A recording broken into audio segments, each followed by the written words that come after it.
I'm Jay, and this is my backyard. This is my backyard Baccarat. Listen, what we're gonna do today is go over a shoe that I played, and I'm going to show you how I track the shoe and my bets on paper. I'll upload a copy of the shoe in case you need it. Very first thing I'm gonna do is write down the results from the shoe on this paper.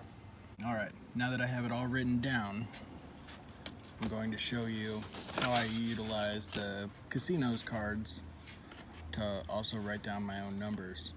So here, first let me show you how I write the numbers down. So if we have, for example, player, player, player, player, I'm gonna write -1, which we actually don't use the minus sign, but in this example, over my actual bet, which would be 1 unit.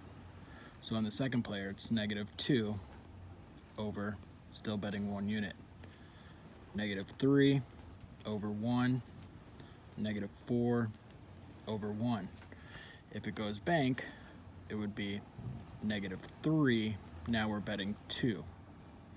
So a couple players here would be -5, still betting 2. -7, still betting 2. I'm going to stop using the minus sign now. We'll go ahead and clear this out. 3 banks, so -5, betting 3, -2. We're not going to go up on our bet here because the goal in Oscar's grind is just to win 1 unit over 3. I said I was going to stop using the negative sign. And +1. The series is over. It would have been over if I would have wrote down a 0 for me personally. But now we're going to actually break down the real shoe from our play earlier. We don't track entire shoes like this. We'd normally start after a big run, like right here, these players. But for practice, we're going to do the entire shoe. Here, we're at a +1. The series is over. 1 over 1, 0. For me, that series is over.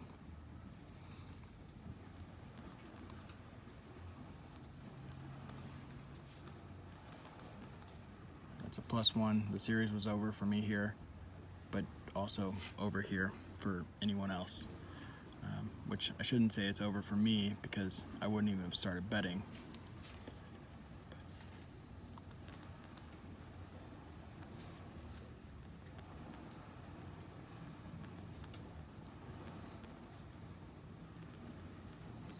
We also don't use these cards in the casino. We have our own cards that we make, and the boxes are a little bit bigger, and we can also track 2 shoes on 1 piece of paper, where this card would only allow us to track 1 shoe.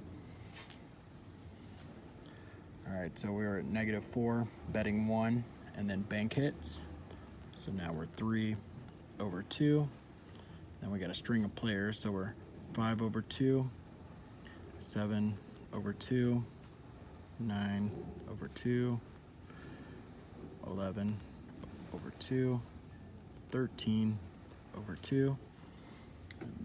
Got 2 banks here, so it'd be 11 betting 3, 8 betting 4. Looks like we got a player bank. So now it's 12 betting 4, 8 betting 5, 13 betting 5, 8 betting 6. And we got some players here, so it's definitely going to go up. 14 over 6, 20 over 6. Now this is actually the point in the shoe where we start making our bets because we're waiting for -20 before we start. That way we can get a better return. So we obviously lost our first hand here, so it's -26. Still betting 6. Here we have 2 bankers, so we're negative 20, betting 7. Now we're negative 13, betting 8. And then we have some players. So negative 21, betting 8. Negative 29, betting 8. Negative 37, betting 8. Negative 45, betting 8. Back down to negative 37, betting 9. Now we're negative 46, still betting 9. Negative 37, betting 10. Ooh, more players. Negative 47, betting 10. Negative 57, betting 10. Negative 67, betting 10. Get some banker run here.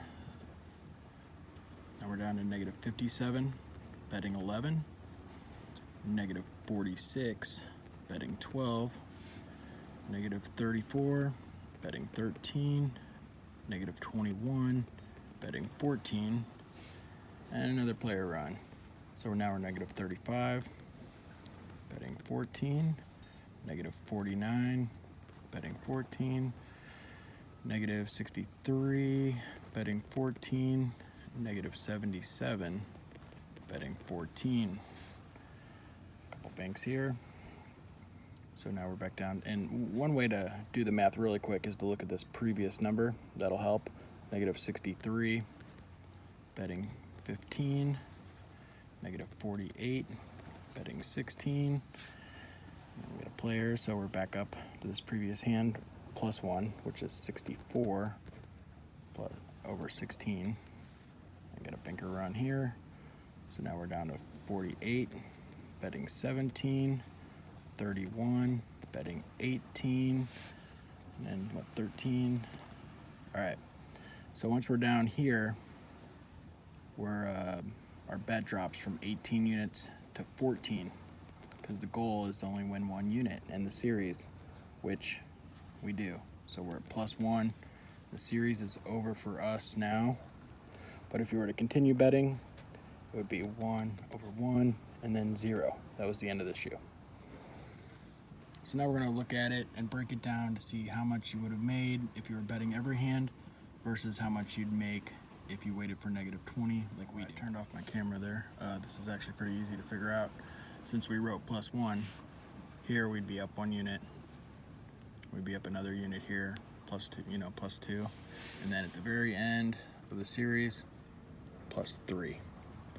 So if we were to bet every hand on banker, we would have made 3 units on that shoe, not counting commission. If we waited negative 20 like we did, we would have won. Well, we started here and we ended the deficit at plus 1, so we would have made 21 units. After commission, which I'm not going to add that up right now, we still made a good amount on that run, as to where if you were betting every hand, you probably didn't fare so well.